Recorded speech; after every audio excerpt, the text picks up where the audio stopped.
SSC எக்ஸாம்ல இந்த question ப்ரீவியஸா கேட்டிருக்காங்க. இங்க ஒரு 4 பின்னம் கொடுத்துருக்காங்க. அந்த 4 பின்னத்துல சிறிய பின்னம் மற்றும் பெரிய பின்னம் இவற்றுக்கான கூடுதல் கணக்கு கேக்குறாங்க.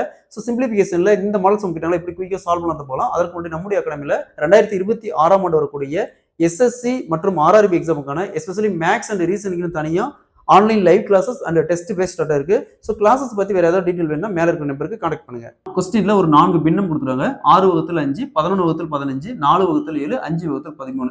ஸோ இதுல பெரிய பின்னம் மற்றும் சிறிய பின்னத்தின் கூடுதல் கணக்கு வைக்கிறாங்க. இந்த மாடல் சம் கேட்டாங்களா? ஸோ ஃபர்ஸ்ட் கொடுத்துருக்கிற ஃபிராக்ஷனுக்கு, அதாவது ஒவ்வொரு ஃபிராக்ஷனுக்கும் டிஃபரன்ஸ் பாருங்க. இங்க 6ல 5 போச்சுன்னா 1, அதே மாதிரி இங்க 15ல 11 போச்சுன்னா 4, அதே மாதிரி இங்க 7ல 4 போச்சுன்னா 3, ஸோ அதே மாதிரி இங்க 13ல 5 போச்சுன்னா 8. ஸோ பெரிய பின்னம் அப்படின்னா இருக்கிறதுலே டிஃபரன்ஸ் கம்மியா இருக்குது பாருங்க. ஸோ இது 6/5 தான் டிஃபரன்ஸ் கம்மியா இருக்குது. ஸோ அப்ப இதுதான் பெரிய பின்னம் 6/5.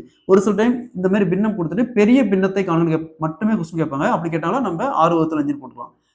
அதே இதுல சிறிய பின்னம் பாருங்க, இருக்கிறதுலே டிஃபரன்ஸ் அதிகமா இருக்குது பாருங்க, 5/13. ஸோ இதான் இதோடைய சிறிய பின்னம் 5/13. ஸோ கொஸ்டின் இந்த மாதிரி கேட்பாங்க, சிறிய பின்னத்தை காண கேட்பாங்க. அப்ப நம்ம இந்த வேல்யூ போட்டுக்கலாம்.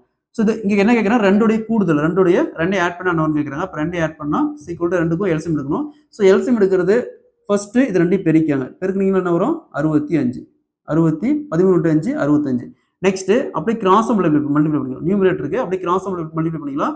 6 × 13 78 கூட்டல் இங்க அப்படியே கிராஸ் மல்டிப்ளை 5 × 5 25. ஸோ ஆட் பண்ணா 78 + 25 103/65. ஸோ ரெண்டோட கூடுதல் பார்த்தோம்னா 103/65. Option D is the correct answer.